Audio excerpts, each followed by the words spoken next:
আসসালামু আলাইকুম। I news বাংলার আন্তর্জাতিক সংবাদে স্বাগতম। যুক্তরাষ্ট্রের সঙ্গে আলোচনার জন্য শর্ত জানালো ইরানের কূটনীতিকরা। তিনি রোজ আমাকে হাসি খুশি রাখেন, বলছেন মালালা ইউসুফজাই। যুক্তরাষ্ট্রের সঙ্গে আলোচনায় বসার আগে কয়েকটি গুরুত্বপূর্ণ শর্ত নির্ধারণ করেছে ইরান। এক্সে দেয়া এক পোস্টে ইরানের আইনি ও আন্তর্জাতিক বিষয়ক উপপররাষ্ট্রমন্ত্রী তার নিউ ইয়র্ক সফরের 3 দিনের বৈঠক সম্পর্কে বিস্তারিত তুলে ধরেন।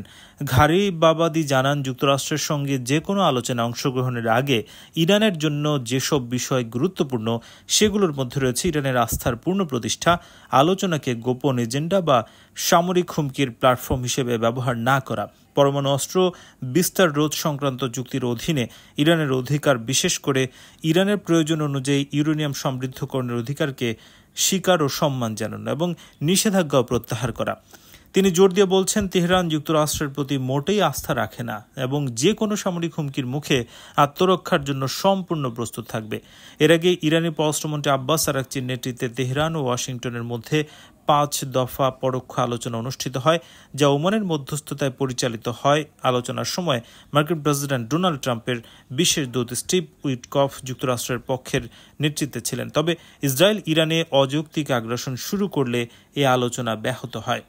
13 জুন ইসরায়েল ইরানের সামরিক, পারমাণবিক এবং আবাসিক স্থাপনাগুলোর উপর টানা 12 দিন ব্যাপী হামলা চালায়। এরপর 22 জুন যুক্তরাষ্ট্র ইরানের 3টি গুরুত্বপূর্ণ পারমাণবিক স্থাপনা নাতাঞ্জ, ফোর্দো ও ইস্পাহানে সামরিক হামলা চালায়। এই আগ্রাসনের জবাবে ইরানি সামরিক বাহিনী তৎক্ষণাৎ পাল্টা আক্রমণ চালিয়েছে।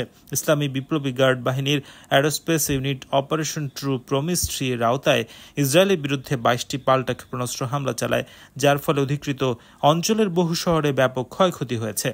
যুক্তরাষ্ট্রের হামলার প্রতিক্রিয়া ইরানি বাহিনী কাতারে অবস্থিত যুক্তরাষ্ট্রের সবচেয়ে বড় সামরিক ঘাঁটি আল উদেইদ এয়ার বেসে ক্ষেপণাস্ত্র হামলা চালায়। পরবর্তীতে 24 জুন একটি যুদ্ধবিরতি কার্যকর হয়, যার মাধ্যমে সাময়িকভাবে সংঘাত বন্ধ হয়েছে। মালালা ইউসুফজাইকে চেনেন না এমন মানুষের সংখ্যা খুবই কম। শান্তিতে নোবেল জয়ী পাকিস্তানের অধিকার কর্মী মালালা প্রতিরোধ, শিক্ষা, স্থিতিস্থাপকতার প্রতীক। সম্প্রতি একটি ইনস্টাগ্রাম পোস্টে মালালা নিজের একটি ব্যক্তিগত প্রতিকৃতি উপস্থাপন করেছেন। সোমবার ইনস্টাগ্রামে নিজের শৈশবের একটি ছবি পোস্ট করেছেন মালালা। এতে লেখেন, যদি তোমরা আমাকে নিয়ে কোনো প্রজেক্ট করো, তাহলে তুমি সম্ভবত আমাকে সেই 15 বছর বয়সী কিশোরী হিসেবে চিনবে, যাকে মেয়েদের শিক্ষার অধিকার নিয়ে লড়াইয়ের জন্য তালেবানরা গুলি করেছে। সেটা 13 বছর আগের কথা। তারপর থেকে অনেক কিছু বদলে গেছে এবং কিছু জিনিস একই রয়ে গেছে, তাই আজ আমিকে তার পূর্ণ পরিচয় করিয়ে দিচ্ছি। অক্সফোর্ড বিশ্ববিদ্যালয়ে যাত্রা শুরুর আগে মালালা পাকিস্তান দিয়ে বর্ণনা করেন। তিনি লেখেন, আমি অনেক বন্ধু পেয়েছি, মজা করেছি এবং নিজের সম্পর্কে শিখেছি।